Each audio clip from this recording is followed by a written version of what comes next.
3 సీట్లు ఖచ్చితంగా బీజేపీని గెలిపించడానికి కాంగ్రెస్ ప్రయత్నం 3 కాదు. రేవంత్ అన్న ఏం చెప్పిండు మొన్నటి దాకా ఒకే లెక్క 14 పక్కా అన్నాడు. ఏది ఎలక్షన్స్ కు ముందు.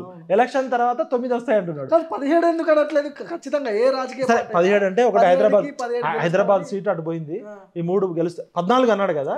మరి ఎలక్షన్ తర్వాత 9 అంటున్నాడు ఎందుకు అంటే 5 సీట్లు ఈయన గిఫ్ట్ ఇచ్చిండు, రిటర్న్ గిఫ్ట్ ఇచ్చిండు. మరి బడే భయ్ ఉన్నాడు కదా, బడే భయ్యాకి గిఫ్ట్ ఇచ్చిండా? మరి రేవంత్ అన్న ఇప్పుడు ఎందుకు 14 అనట్లే 9 అంటున్నాడు? అంటే 5 సీట్లు పోతాయని ఆయనే ఒప్పుకుంటున్నాడు. 17 గెలుస్తాం అనాల్సిన రేవంత్ రెడ్డి 14 అన్నాడు. అంటే అక్కడ 3 వదిలిపెట్టిండు, ఇప్పుడు 5 వదిలిపెట్టిండు. అంటే 8 సీట్లు పోయినట్టే కదా.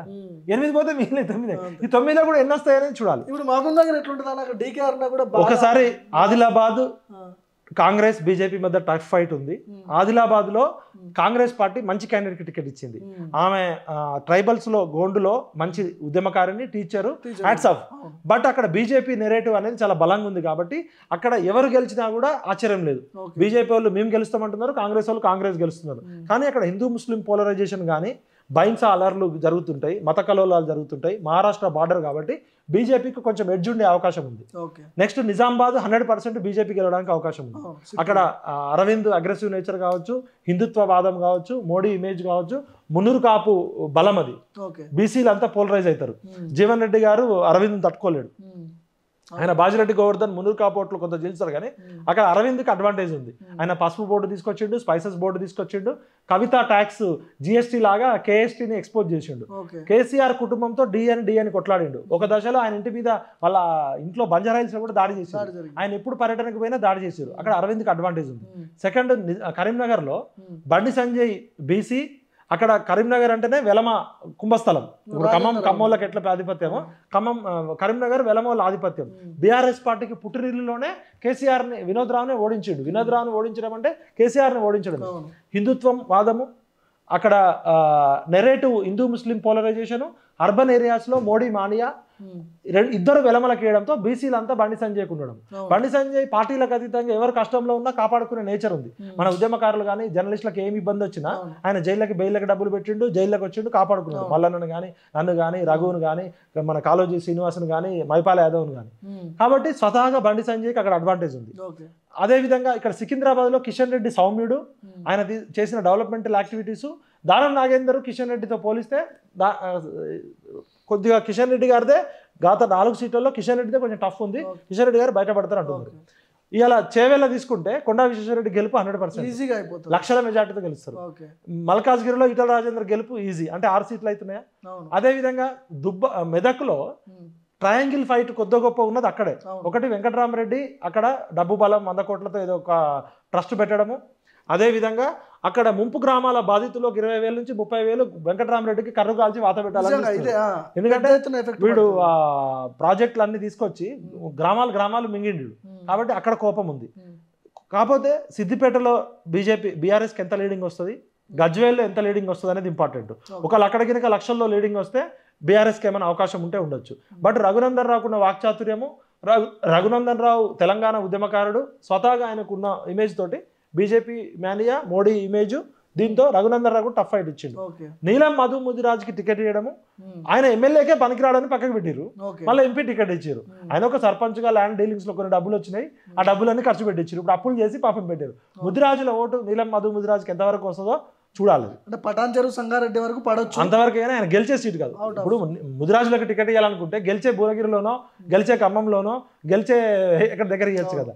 అంటే అక్కడ దానం నాగేందర్ బీసీ సికింద్రాబాద్లో గెలిచే పరిస్థితి లేదు. ముదిరాజు బిడ్డ మా నీలం మధు ముదన్న గెలిచేది. అంటే బీసీలకు ఇచ్చిన 3 టికెట్లలో ఈ 2 గెలిచే పరిస్థితి లేదు. జైరాబాద్లో కూడా ఇలా బీజేపీ అడ్వాంటేజ్ కనబడుతుంది. యాక్చువల్గా లింగాయత్ బీసీలకు టికెట్ ఇచ్చి ఓకే, కానీ ఈ లింగాయత్ కమ్యూనిటీ అనేది తెలంగాణ సమాజంతో ఓన్లీ జైరాబాదు, ఆ మహారాష్ట్ర కర్ణాటక బార్డర్లో ఉన్న కమ్యూనిటీ. కొన్ని చోట్ల ఓసీలు వాళ్ళు. ఆయన బీబీ పాటిల్కి తెలివిగా బీజేపీ పార్టీ టికెట్ ఇవ్వడంతో అక్కడ హిందూ ముస్లిం పోలరైజేషన్, జహీరాబాద్లో ముస్లిమ్స్ ఎక్కువ ఉంటారు, ప్లస్ అక్కడ కల్చరల్గా కొంచెం హిందుత్వం ఉంటుంది కాబట్టి బీబీపీ పాటిల్ పోల్ మేనేజ్మెంట్ కూడా అగ్రెసివ్గా చేసిండు.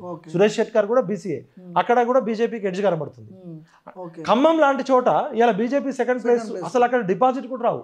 గత పార్లమెంట్ ఎలక్షన్ లో బీజేపీకి 20,000 ఓట్లు కూడా రాలేదు. అసలు ఓటు బ్యాంక్ పార్లమెంట్ లో నేను చెప్పేది 20,000 ఓట్లు రాలే, ఎమ్మెల్యేకి 1,100 ఓట్లు వచ్చినాయి. బీజేపీ కార్యకర్తలు కూడా లేని చోట ఇలా సెకండ్ ప్లేస్కి వచ్చింది అంటే ఇక తెలంగాణ మొత్తంలో మోడీ ఇమేజ్ అనేది ఉంది. అంటే ఈ 6 నెలల కాలంలో రేవంత్ రెడ్డి అనవసరంగా మాట్లాడడము, రేవంత్ రెడ్డి గారి భాష, సెకండ్ వీళ్ళు ఉద్యమకారులను దూరం చేసుకున్నారు. అమరవీరుల కుటుంబాలను పిలిచి మాట్లాడలే, ఉద్యమకారుల ఊసు లేదు, నిరుద్యోగులతో మాట్లాడలేదు. పాలిటిక్స్లో డెమోక్రసీలో డిబేటు, డిస్కషన్, డైలాగ్ అనేది చాలా ఇంపార్టెంట్. ఈ 6 నెలల క్రితం మేము అంతా కాంగ్రెస్ పార్టీ రావాలని పనిచేసిన మమ్మల్ందరినీ కూడా ఎందుకు దూరం చేసుకురంటే వాళ్ళకి తెలంగాణ అస్మిత లేదు, తెలంగాణ అస్తిత్వం లేదు. వీళ్ళ సలహాదారులు ఎవరు కూడా తెలంగాణ సమాజంతో సంబంధం లేని వాళ్ళు. ఒక కోదండరామ్ సార్ను, ఒక అలగోపాల్ సార్ను పిలిచి ముచ్చట పెడితే కుదరదు. తెలంగాణలో త్యాగం చేసినోడు, పోరాటం చేసినోడు, ప్రాణాలకు దయించిన ప్రతి ఒక్కడు కాంగ్రెస్ పార్టీ అధికారంలో కూడా పనిచేసిండు. ఎప్పుడైతే నువ్వు సమాజానికి దూరంగా ఉంటావో ప్రజలు కూడా నేను దూరంగా పెడతారు. ఇవాళ ఎందుకు బీజేపీ ఇంత అగ్రెసివ్గా వచ్చిందంటే బీఆర్ఎస్ పార్టీ ఓటు బ్యాంక్ అనేది మొన్న 37% ఉండే, కాంగ్రెస్ 39% ఉండే.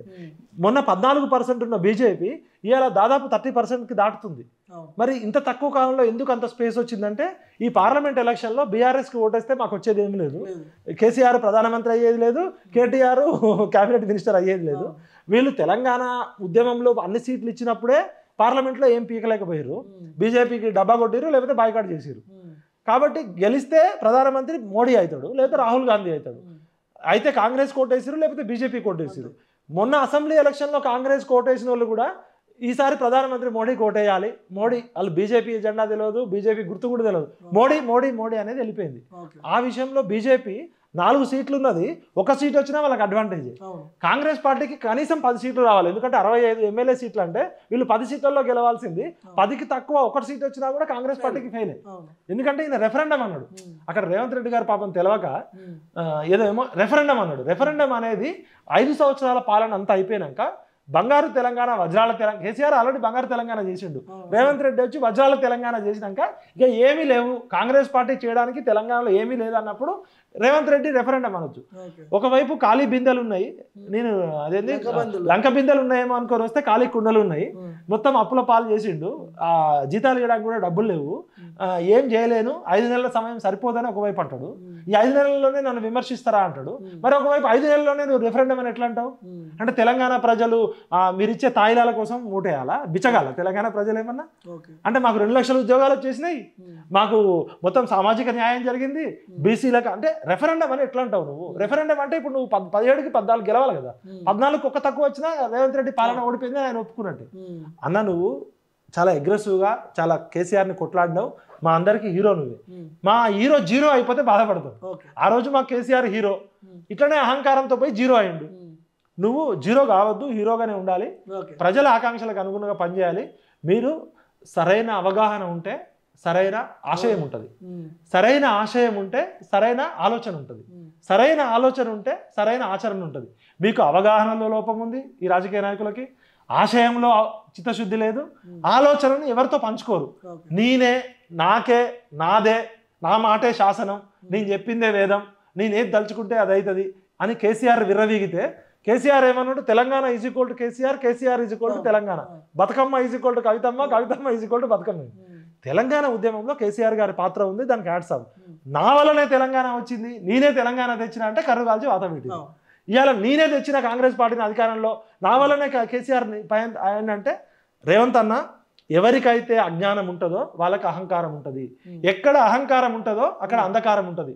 దయచేసి రేవంత్ అన్న చిన్న వయసులో ముఖ్యమంత్రి అయిండు, అందరి మేధావులు సమాజం సలహాలతోటి అజ్ఞానాన్ని వదిలించుకొని అహంకారం వైపు పోకుండా అంధకారంలోకి పోవద్దని మా ప్రాధాన్యత. సామాజిక తెలంగాణ కోసం దేనికైనా తెగిస్తాం, మా వాటా మాకు దక్కేదాకా మరో పోరాటానికి సిద్ధమైంది.